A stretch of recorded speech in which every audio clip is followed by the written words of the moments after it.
Hello student. तो कैसे हैं आप सभी लोग। आशा करते हैं आप सब अच्छे होंगे, स्वस्थ होंगे और मस्त होंगे। तो आइए हम लोग मैट्रिक्स का ये दूसरा लेक्चर देखते हैं। तो शुरू करते हैं आज का पठन पाठन का ये सेशन। तो सभी लोग कॉपी और पेन लेके बैठेंगे। तो वेलकम हमारे आर के वेदांता के इस यूट्यूब चैनल पर। एक बार आप लोग लाइक, कमेंट और सब्सक्राइब जरूर कीजिएगा, लेकिन पहले आप लोग वीडियो देख लीजिए और ये लेक्चर देख लीजिए। मैट्रिक्स आपको समझ में आ रहा है नहीं आ रहा है, एक बार जरूर आप लोग अपना फीडबैक दीजिएगा, ठीक है। तो चलिए शुरू करते हैं।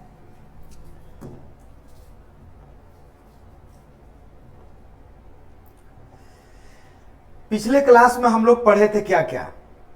तो पिछले क्लास में हम लोग पढ़ चुके थे कि मैट्रिक्स क्या है। तो हमने बताया था कि मैट्रिक्स से नंबर का एक अरेंजमेंट होता है, उसके सजाने की एक कला है, और उसमें नंबर में आपको या तो इमेजिनरी हो या तो रियल हो, कुछ भी नंबर हो सकता है, ठीक है। और सजाने की जो सजावट था रो बाई कॉलम था। यहां तक हम लोग देख चुके थे। अब हम लोग देखेंगे कितने तरह का मैट्रिक्स हो सकते हैं, ठीक है। इसके पहले हम लोग एक किताब का आपका एक क्वेश्चन देख लेते हैं। देखिए पिछले क्लास में जो पढ़े हैं उसका कुछ क्वेश्चन होगा, वो थोड़ा सा ध्यान देंगे।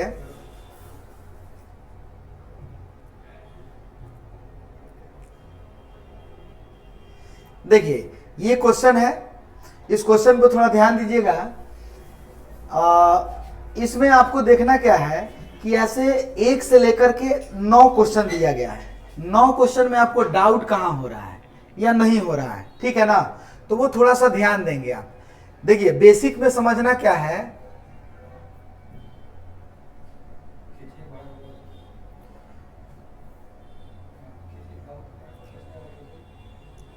देखिए जैसे फर्स्ट क्वेश्चन में अगर देखा जाए तो बोला गया है कि इफ अ मैट्रिक्स, कुछ दिया गया है इसके एलिमेंट्स, और then write the number of rows. तो नंबर ऑफ रो कल हम सिखाए थे। नंबर ऑफ रोज क्या हो जाएगा, आप देखेंगे एक रो, ये एक रो हो गया,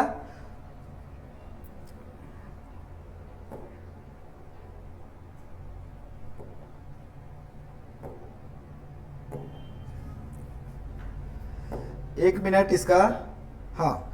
नंबर ऑफ रोज देखेंगे तो क्या है जी, तो आप कहेंगे कि एक रो 1 है, ये R1 है, ये R2 है, और ये क्या है R3 है, ठीक है ना। और इसमें रो लिखना है तो आप रो लिख लीजिएगा, कॉलम लिख लीजिएगा, ऑर्डर लिख लीजिएगा, और नंबर्स ऑफ एलिमेंट का कितना एंट्री है वो लिख लेंगे, और एलिमेंट्स A2 3 का क्या मान है। जैसे यहां दिया गया है A2 3 क्या है, तो आप कहेंगे कि दूसरा रो और तीसरा कॉलम। 2 3 का मतलब क्या, दूसरा रो, सेकेंड रो और थर्ड कॉलम। तो आप सेकेंड रो में जाइए तो ये फर्स्ट रो, सेकेंड रो, और थर्ड कॉलम 1 2 और 3, थर्ड कॉलम। इसका मतलब सेकेंड रो और थर्ड कॉलम में क्या है 8 है, तो आपका आंसर क्या हो जाएगा 8 हो जाएगा। यानी ये ऐसे आप बना लेंगे। एक इस सब ये जितना भी क्वेश्चन है बहुत ही आसान है, आप बना के देखिएगा। अगर आपको दिक्कत होगा तो कमेंट सेक्शन में एक बार जरूर आप लोग लिखेंगे। और इसमें देख लेते हैं, जैसे ये क्वेश्चन दिया गया है, एक क्वेश्चन है 9 नंबर क्वेश्चन, ध्यान देंगे। बोला गया है construct a 3:4 matrix whose elements are given by Aij और 1/2 मॉडुलस ऑफ -3i + j, ये दिया गया है। तो हमने आपको क्या कल बताया है, पिछले वीडियो में आपको क्या बताया गया है कि अगर आपको दिया गया है Aij = 1/2 और यहां माइनस में 3i आप +j, ऐसे दिया गया है, ठीक है। तो सबसे पहला काम क्या करेंगे, आपको ऑर्डर क्या देखना है। तो ऑर्डर बोला गया है 3:4 का। तो आप एक मैट्रिक्स बनाएंगे 3:4 का। उसमें सबसे पहले 3 और 4 कॉलम और रो के हिसाब से उसमें डॉट आप डाल दीजिएगा। A1 A2 A3 जो भी है डाल देना है। और उसके बाद मैट्रिक्स में ये मॉडुलस का मतलब क्या होता है कि कोई भी वैल्यू इसमें रखा जाए तो बाहर में निकालते हैं तो वो पॉजिटिव आएगा, बस यही है। मॉडुलस क्या है कि ये पॉजिटिव वैल्यू आपको देता है। तो चलिए, इतना हम लोग पिछले क्लास में पढ़ चुके थे। अब हम लोग शुरू करते हैं, शुरू से हम लोग शुरू करते हैं कि अब इसके बाद क्या पढ़ना है आपको। ठीक है, तो चलिए, इसमें हम लोग ध्यान देंगे क्या, टाइप्स ऑफ मैट्रिक्स। कितने तरह के मैट्रिक्स होते हैं, देखिए किताब में बहुत सारा मिलेगा आपको। ठीक है, ये फलना मैट्रिक्स है, ये चिल्ला मैट्रिक्स है, बहुत तरह का मैट्रिक्स मिलेगा। ठीक है, लेकिन आपको ध्यान रखना कि कौन कौन इंपॉर्टेंट मैट्रिक्स होता है आपके लिए। ठीक है, तो शुरू करते हैं types of matrix. Types of matrix, सबसे पहला क्या है, row matrix.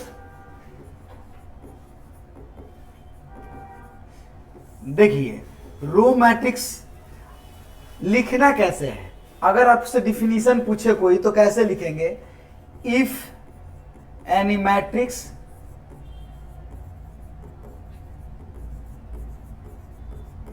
Having only one row. अगर किसी मैट्रिक्स में केवल और केवल एक रो होगा तो उसको क्या बोला जाएगा, रो मैट्रिक्स कहेंगे। जैसे यहां से ए बी और सी ऐसे ले लिए। ठीक है, तो आप कहेंगे कि इसमें रो कितना है, तो एक रो है, और कॉलम कितना है, तो 3 कॉलम है। तो इसको बोला जाएगा कि ये क्या है, रो मैट्रिक्स है। यानी अगर रो मैट्रिक्स में देखें तो अगर हम आई और जे के जगह एम इंटू एन, तो हम लिख सकते हैं इसके ऑर्डर में क्या, कि ये 1 इंटू एम, ऐसे करके आप लिख सकते हैं। ठीक है ना, कि जब भी होगा तो रो एक होगा। आप ऐसे भी लिख सकते हैं B equal to X Y Z L, ऐसे करके भी आप लिख सकते हैं। ठीक है, इसका मतलब है कि 1 गुना 4 हो गया। ठीक है, इसी तरह से दूसरा क्या होता है, column matrix. Column matrix, column matrix क्या होगा, ऐसे ही लिखना है, if any matrix having only one column, यानी हम लिखते हैं क्या, सिंगल कॉलम। ठीक है, सिंगल कॉलम होगा, इसका मतलब कोई मैट्रिक्स फिर से लेना पड़ेगा। यहां लेते हैं 2 3 4, ऐसे ले लिए। ठीक है ना, तो आप देखेंगे तो इसमें रो तो कितना भी हो सकता है, लेकिन कॉलम कितना होना चाहिए आपको, तो कॉलम आपका 1 होना चाहिए। तो इसमें लिखेंगे 3:1। ठीक है, तो रो मैट्रिक्स समझ गए, कॉलम मैट्रिक्स समझ गए। ठीक है, इसके बाद समझिएगा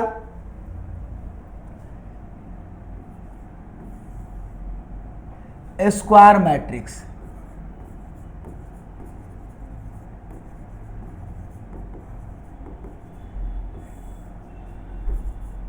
इफ एनी मैट्रिक्स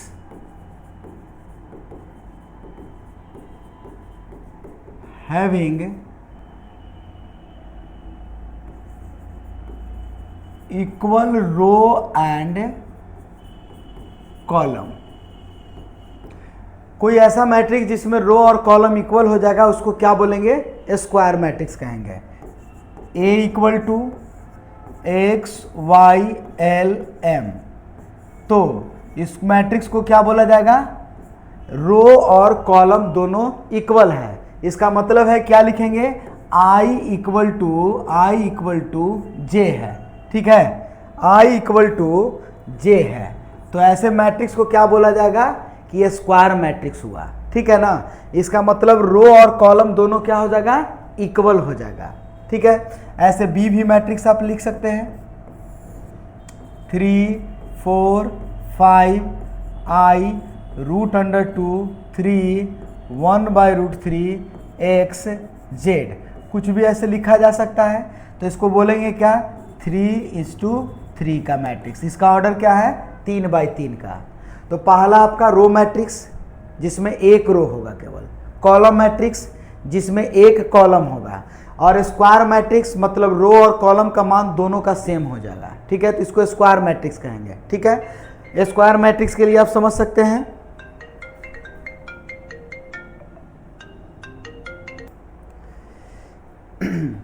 इसमें क्या है, स्क्वायर मैट्रिक्स में आई और जे का वैल्यू इक्वल हो जाएगा। इसका मतलब क्या, number of rows equal to number of column. ठीक है, तो अगर नंबर ऑफ रोज दोनों कॉलम इक्वल हो जाएगा, इसको क्या बोला जाएगा, स्क्वायर मैट्रिक्स। ठीक है, अब समझ गए होंगे।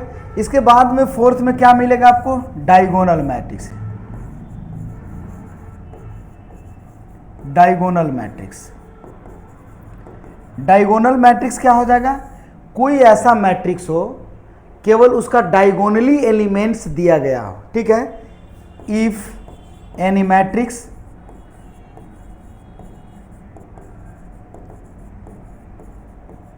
having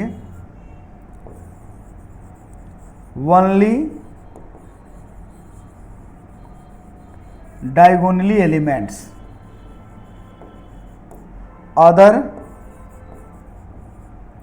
देखिए ओनली डायगोनली एलिमेंट्स और इसके बाद में जो होगा वो 0 0 हो जाएगा। डायगोनली एलिमेंट्स में कोई नंबर होंगे और बाकी क्या होगा, वो 0 होगा। ठीक है, तो वैसे को मैट्रिक्स को कहा जाता है डायगोनल मैट्रिक्स। वैसे मैट्रिक्स को क्या बोलेंगे, डायगोनल मैट्रिक्स। जैसे कोई एक मैट्रिक्स लेते हैं A इक्वल टू 3 0 0 4, सॉरी यहाँ पर गड़बड़ हो गया है, हाँ 0 4 0 0 0 4 ही लेते हैं। इसका मतलब है कि ये जो मैट्रिक्स हम लिखे हैं ये मैट्रिक्स डायगोनल मैट्रिक्स है।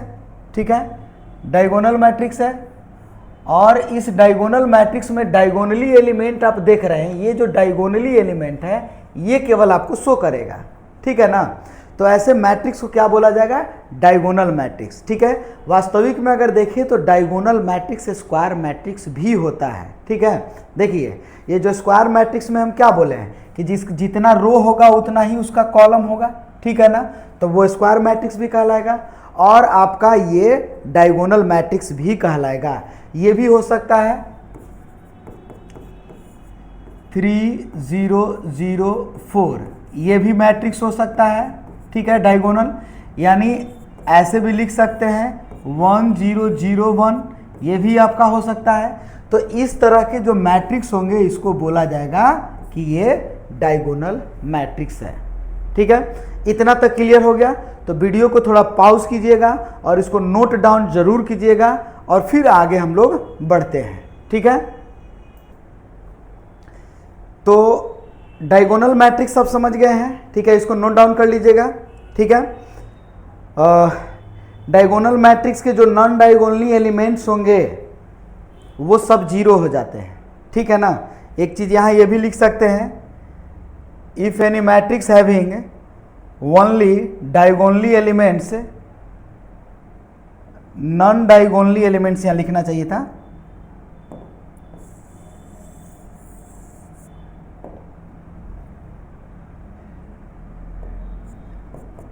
if any matrix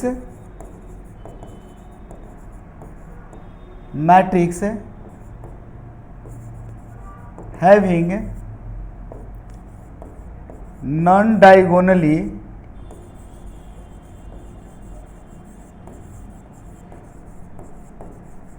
elements are 0। अगर आपको बोला जाए कि non diagonally elements, non diagonally मतलब डायगोनल में जो ना हो बाकी के, जैसे ये दिख रहा है आपको, ये सब दिख रहा है, तो ये ऐसे ये जो एलिमेंट्स हो जाएंगे 0 के बराबर, तो उसको बोला जाएगा डायगोनल मैट्रिक्स। ठीक है, आगे बढ़ते हैं हम लोग। इसके बाद इसको नोट कर लिए होंगे। चलिए अब अगला हम लोग देखेंगे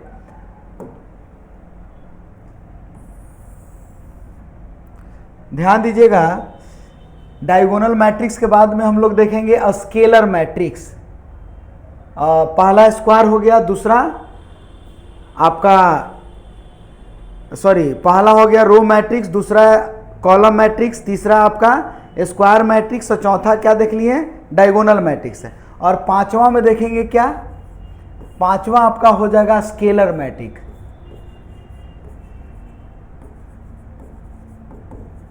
स्केलर मैट्रिक्स। तो इसमें क्या हो जाएगा, if any matrix having non diagonally elements is 0 and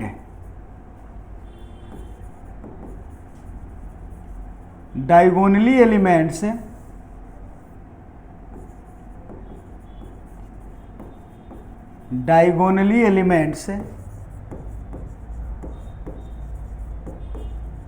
are equal। देखिए ये परिभाषा थोड़ा सा देखिएगा, हम क्या बोले कि नॉन डायगोनली एलिमेंट्स हो जाएगा 0, लेकिन डायगोनली एलिमेंट्स होगा वो सब इक्वल होगा। क्या, जैसे मान लेते हैं क्या 5 0 0 0 5 0 0 0 5, ये डायगोनली एलिमेंट्स आपको दिख रहा होगा। तो डायगोनली एलिमेंट्स आपका इक्वल है, अब बाकी नॉन डायगोनली एलिमेंट्स क्या है, वो 0 के बराबर है। ठीक है, इतना समझ गए होंगे। स्केलर मैट्रिक्स इसको कहा जाता है। तो ये भी हो सकता है स्केलर मैट्रिक्स 1 0 0 1 भी हो सकता है। ठीक है, आप स्केलर मैट्रिक्स इसको भी शो कर सकते हैं, A 0 0 0 A 0 और 0 0 A, ये भी हो सकता है। ठीक है ना, तो इस तरह के मैट्रिक्स को बोला जाएगा क्या, आप ऐसे भी लिख सकते हैं क्या, A11 का वैल्यू देखिए A11 A22 A33। ठीक है, इसका मतलब ये जो अगर इक्वल हो जाएगा तो ऐसे ही मैट्रिक्स को क्या बोला जाएगा, क्या ये A है ना, तो हम बोलेंगे कि ये आपका स्केलर मैट्रिक्स होगा। इतना समझ गए होंगे। ठीक है, अब देखिएगा देखिए स्केलर मैट्रिक्स के बाद में हम लोग देख लेते हैं 6 नंबर आपका हो जाएगा unit matrix.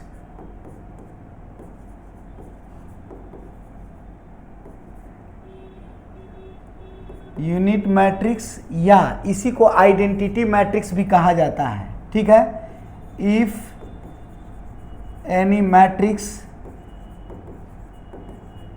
Having diagonally elements is equal to 1, diagonally elements 1 होना चाहिए, and non diagonally elements is 0। हमने एक यूनिट मैट्रिक्स लिखा। यूनिट मैट्रिक्स में आपको क्या बताएं कि डायगोनली एलिमेंट्स जो होगा वो क्या होगा 1 के बराबर, और नॉन डायगोनली एलिमेंट्स होगा वो क्या होगा आपका 0 के बराबर। इसका मतलब है कि A इक्वल टू कोई मैट्रिक्स ऐसे लिखते हैं 1 0 0 0 1 0 0 0 1। ठीक है, तो ये ऑर्डर अगर देखा जाए तो 3:3 का है। ठीक है, ये जो डायगोनली एलिमेंट्स आपको दिख रहा है वो 1 1 है, लेकिन नॉन डायगोनली एलिमेंट्स आपको दिख रहा है वो 0 0 है। ठीक है, तो ऐसे मैट्रिक्स को बोला जाता है यूनिट मैट्रिक्स, और यूनिट मैट्रिक्स को I से डिनोट किया जाता है। तो हम सब लिख सकते हैं इसको A इक्वल टू जो लिखा हुआ है I मैट्रिक्स, इसका ऑर्डर कितना है 3 का है, तो इसको I3 भी आप लिख सकते हैं। समझ लीजिए कि अगर कभी कोई मैट्रिक्स ऐसे लिखा हुआ है A मैट्रिक्स है, A मैट्रिक्स बराबर इतना है, हम इतना न लिखना चाहें तो I3 केवल लिख देंगे। इसका मतलब हो जाएगा कि ये जो मैट्रिक्स है ये आइडेंटिटी मैट्रिक्स है, यूनिट मैट्रिक्स है। ठीक है, ऐसे भी हो सकता है 1 0 0 1। ठीक है, इसको बोलेंगे I2 का मैट्रिक्स होगा। ठीक है, इसका मतलब इसका ऑर्डर क्या है 2 का हुआ। ठीक है, तो इस तरह से हम लोग लिखेंगे क्या यूनिट मैट्रिक्स। अब इसके बाद हम लोग देख लेते हैं यूनिट मैट्रिक्स में जब भी अगर कोई नंबर होगा उसके साथ में यूनिट मैट्रिक्स रहता है। जैसे 1 है वो किसी भी नंबर के साथ में मल्टीप्लाई या डिवाइड में होता है, वैसे ही इसमें भी यूनिट मैट्रिक्स किसी भी नंबर के साथ में कांस्टेंट हो या वेरिएबल उसके साथ में रहता है। ठीक है ना। तो जब वो क्वेश्चन आएगा उस पर हम लोग देखेंगे। ठीक है, उसका कहाँ यूज होगा वो थोड़ा सा हम लोग देखेंगे। अब इसके बाद में आप देखेंगे 7 नंबर में, ये 7 नंबर आपका है जीरो मैट्रिक्स है, जीरो मैट्रिक्स। अब जीरो मैट्रिक्स में क्या होगा कि कोई भी ऐसा मैट्रिक्स आपको ले लेना है जो डायगोनली एलिमेंट हो या नॉन डायगोनली एलिमेंट सब 0 0 हो जाएगा। ठीक है ना। तो ऐसे मैट्रिक्स को हम जीरो मैट्रिक्स कहते हैं और 2 बाई 2 का ये मैट्रिक्स है, या इसी को नल मैट्रिक्स भी कहा जाता है। ठीक है ना। इसके बाद एक देख लीजिएगा, इसको बोला जाता है ट्रायंगुलर मैट्रिक्स है, ट्रायंगुलर मैट्रिक्स। इस ट्रायंगुलर मैट्रिक्स में आपको क्या ध्यान देना है, ठीक है, इस ट्रायंगुलर मैट्रिक्स में 2 तरह के मैट्रिक्स होता है। एक होता है अपर ट्रायंगुलर मैट्रिक्स और एक होता है आपका लोअर ट्रायंगुलर मैट्रिक्स। ये 2 तरह के मैट्रिक्स होते हैं। अपर ट्रायंगुलर मैट्रिक्स में क्या होगा, अपर ट्रायंगुलर मैट्रिक्स में इसके जितने भी लोअर नॉन डायगोनली एलिमेंट्स होंगे वो 0 के बराबर हो जाएगा।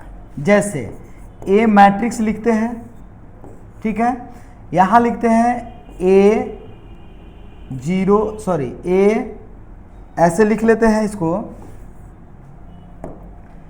ए बी सी 0 और डी ई 0 0 0 ऐसे करके अगर लिख लेते हैं, ये जो देख रहे हैं, देखिए यहां पर अगर डायगोनली एलिमेंट्स तो ये है, डायगोनली एलिमेंट्स के लोअर पार्ट जो होगा वो 0 के बराबर हो जाएगा। ठीक है, बाकी अपर पार्ट्स में कोई संख्या नंबर लिखा हुआ रहेगा। तो ऐसे में इसको बोला जाएगा अपर ट्रायंगुलर मैट्रिक्स। और लोअर ट्रायंगुलर मैट्रिक्स में भी यही देख लेते हैं, लोअर ट्रायंगुलर मैट्रिक्स में तो ऐसे लिखा जा सकता है क्या कि इसके लोअर वाला जो होगा वो नंबर होगा, बाकी अपर वाला क्या हो जाएगा, ये नंबर नहीं होगा।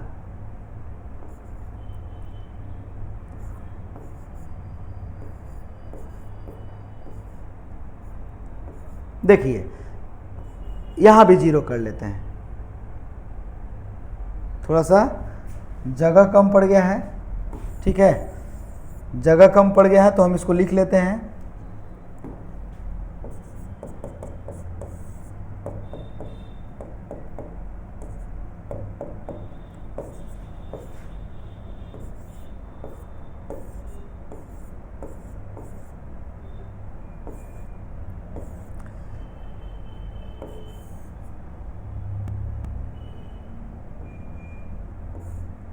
देखिए हमने क्या लिया, ये आपका होगा डायगोनल और डायगोनल के ऊपर में जो 3 वो आपको दिख रहा है 0, ये आपका क्या कहलाएगा, ये 0 0 हो जाएगा। इसका मतलब है कि ये जो मैट्रिक्स हो गया आपका लोअर ट्रायंगुलर मैट्रिक्स। अब एक बार फिर से आप रिवाइज करके देख लीजिए कि अभी तक हम लोग क्या क्या पढ़ लिए हैं। इसको आप ऐसा नहीं है कि आपसे ये पूछेगा कि कौन मैट्रिक्स क्या है, इसका ज़रूरत पड़ेगा, यूज़ आपको करना पड़ेगा। ठीक है, तो ये दिमाग में आपको फिक्स होना चाहिए कि 7 टाइप के मैट्रिक्स, और बहुत तरह के मैट्रिक्स होते हैं, किताब में आपको देखेंगे तो बहुत सारे लिखे रहेंगे। ठीक है ना, तो आप उसको किताब को भी पढ़िएगा, समझ में आएगा, लेकिन मेनली जितना फोकस करके होता है वो हम लिख दिए हैं। ठीक है ना, तो पहला हम लोग पढ़े क्या, रो मैट्रिक्स जिसमें 1 रो होगा, कॉलम मैट्रिक्स जिसमें 1 कॉलम होगा, स्क्वायर मैट्रिक्स मतलब रो और कॉलम बराबर होगा। फिर हम लोग पढ़े क्या, स्केलर मैट्रिक्स मतलब डायगोनली एलिमेंट तो कुछ इक्वल होगा, लेकिन नॉन डायगोनली एलिमेंट्स क्या हो जाएगा, वो 0 के बराबर हो जाएगा। इसके बाद हम लोग क्या पढ़ लिए जी, तो यूनिट मैट्रिक्स हो गया, डायगोनली एलिमेंट्स केवल 1 के बराबर होगा। इसके बाद जीरो मैट्रिक्स पढ़ लिए, जीरो मैट्रिक्स मतलब सब 0 0 लड्डू लड्डू होगा। और फिर ट्रायंगुलर मैट्रिक्स, ट्रायंगुलर मैट्रिक्स में हम लोग देखें लोअर और अपर ट्रायंगुलर मैट्रिक्स, अगर अपर रहेगा तो नीचे में 0, अगर लोअर रहेगा तो ऊपर में 0। समझ गए होंगे, इतना क्लियर हो गया। ठीक है, तो एक बार इस वीडियो को आप पॉज करके पहले इसको नोट कीजिएगा। ठीक है, तब आगे हम लोग बढ़ते हैं। अब ये जब कंप्लीट हो गया है, थोड़ा सा हम लोग आगे बढ़ेंगे। अब इसके बाद में एक याद रखेंगे,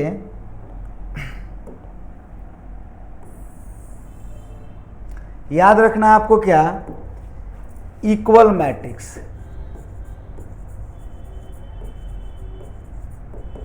इक्वल मैट्रिक्स क्या होगा, जब भी आपको दो मैट्रिक्स में कंपैरिजन करने के लिए कहा जाएगा, इक्वलिटी आपको दिखाना होगा, ठीक है ना, कि कोई एक ऐसा मैट्रिक्स A इक्वल टू दिया गया है 3 4 x और y, और यहाँ पर कोई मैट्रिक्स B दे दिए हैं, यहाँ भी दे दिए 3 4 और 5 और 6, ऐसे करके दिया गया है, ठीक है। और आपसे बोला गया कि A इक्वल टू B है, ये मैट्रिक्स आपस में दोनों इक्वल हैं, तो आप इसको कैसे लिखेंगे, तो समझ लीजिए। इक्वल मैट्रिक्स क्या कहता है कि जो एलिमेंट उसके कॉरस्पॉन्डिंग एलिमेंट जो भी होंगे वो उसके बराबर होंगे, और जब भी आपको इक्वल मैट्रिक्स शो करना होगा, इसका मतलब कि इसका जो होगा ऑर्डर वो सेम ऑर्डर का, सॉरी ये 2x2 का है, ठीक है, 2x2 का है, तो इसके ऑर्डर क्या होंगे, सेम होंगे। अगर ऑर्डर एक का अगर 2x2 और एक का 2x3 होगा तो कभी भी इक्वल मैट्रिक्स शो नहीं होगा, कांट एग्जिस्ट होगा, ठीक है। तो यहाँ पर A और B इक्वल मैट्रिक्स तभी हो पाया है क्योंकि इसका ऑर्डर और इसका ऑर्डर दोनों का सेम है, ठीक है। और दूसरी बात कि किसी एक मैट्रिक्स इक्वल होगा दूसरे मैट्रिक्स के, तो ये एलिमेंट इससे और ये एलिमेंट इससे दोनों इक्वल होंगे, तो इक्वल है भी। और 3 के बराबर 3 ही होना चाहिए, कभी ऐसा नहीं हो सकता है कि 3 के बराबर यहाँ 5 हो जाए, तभी भी नॉट एग्जिस्ट कहलाएगा, ठीक है। और यहाँ x का वैल्यू किसी और के बराबर हो सकता है, तो हमने यहाँ लिख लिया। इसका मतलब है कि 3 इक्वल टू आप लिखे हैं, सॉरी ये x इक्वल टू आपको क्या मिल गया 5 और y इक्वल टू आपको मिल गया 6। तो इस तरह से कभी भी आपको ज़रूरत पड़ेगा तो x और y का मान निकाल लेंगे, ठीक है ना। ऐसे ही एक मैट्रिक्स लिखते हैं, यहाँ पर x प्लस वाई 3 और यहाँ देते हैं 5 और यहाँ x minus Y equal to, यहाँ लिखते हैं एक b मैट्रिक्स, अपने मन से ही लिखते हैं, यहाँ 5 और यहाँ 3 5 और यहाँ लिखते हैं कितना 2। और आपसे पूछें कि x और y का मान क्या होगा, तो कब, जब ये दोनों आपस में इक्वल मैट्रिक्स हो तब। तो यहाँ पर equal matrix x plus Y equal to लिखेंगे कितना, देखिए ये इसके बराबर है, फर्स्ट रो और फर्स्ट कॉलम है, इसका भी फर्स्ट रो फर्स्ट कॉलम कितना है 5 है, तो ये 5 के बराबर लिखेंगे। और यहाँ देखिएगा ये सेकेंड रो और सेकेंड कॉलम कितना है 2 है, तो अब इसको इक्वेशन आप सोल्व कर सकते हैं, द्विघात दो चर वाले रैखिक समीकरण लीनियर इक्वेशन, इसको सोल्व करना आप 10th में पढ़े हैं, इसको सोल्व कर सकते हैं। तो ये 2x इक्वल टू कितना हो जाएगा 7, ठीक है। तो यहाँ x बराबर कितना हो जाएगा जी, तो 7/2, x का मान रख देंगे y में, तो आपका वैल्यू मिल जाएगा x प्लस, ठीक है, y इक्वल टू 5 है, यहाँ पर मान रख दीजिए 7/2 आप प्लस y इक्वल टू कितना 5, तो y इक्वल टू कितना हो जाएगा जी 5 माइनस 7/2, तो y इक्वल टू आप क्या निकालेंगे, हाँ y इक्वल टू क्या हो जाएगा, तो 10 में से 7 जाएगा 3/2, ठीक है। तो इस तरह से आप x और y का मान निकाल लीजिएगा। तो आज के लिए बस इतना ही, ठीक है। अभी तक हम लोग पढ़े मैट्रिक्स का इंट्रोडक्शन क्या था, उसमें first exercise RS Agarwal NCERT का आप क्वेश्चन बना के देखेंगे, ठीक है। और उसके बाद में हम लोग पढ़े टाइप्स ऑफ मैट्रिक्स, ठीक है। तो आज बस इतना ही, मिलते हैं अगले क्लास में। इसी तरह से आप लोग कमेंट, लाइक और सब्सक्राइब करते रहिए, ठीक है। यह हमारा एक छोटा सा एक कह सकते हैं नया प्रयास है आप सबके लिए, ठीक है। तो एक बार ज़रूर आप लोग कमेंट कीजिएगा, अगर किसी तरह का अगर दिक्कत हो परेशानी हो तो ज़रूर आप लोग एक बार बताइए। और हमारा वीडियो देखने के लिए आप सबको बहुत बहुत धन्यवाद, एक बार ज़रूर विजिट कीजिएगा, ठीक है। और हमारे ऑनलाइन क्लास के साथ साथ में ऑफलाइन क्लासेस भी चल रहे हैं, ठीक है। और वेदांता क्लासेस कुर्जी मोड़ कुर्जी पुल के पास में, ठीक है ना, महिंद्रा शोरूम के बगल में, ठीक है। तो एक बार ज़रूर आप लोग आइए, विजिट कीजिए। अगर आप ऑफलाइन क्लास करना चाहते हैं तो यहाँ पर फिजिक्स, केमिस्ट्री, मैथ और बायोलॉजी सभी के लिए क्लासेस चल रही है, ठीक है। तो चलिए आज के लिए विदा लेते हैं। धन्यवाद सभी को। जय हिंद, जय भारत।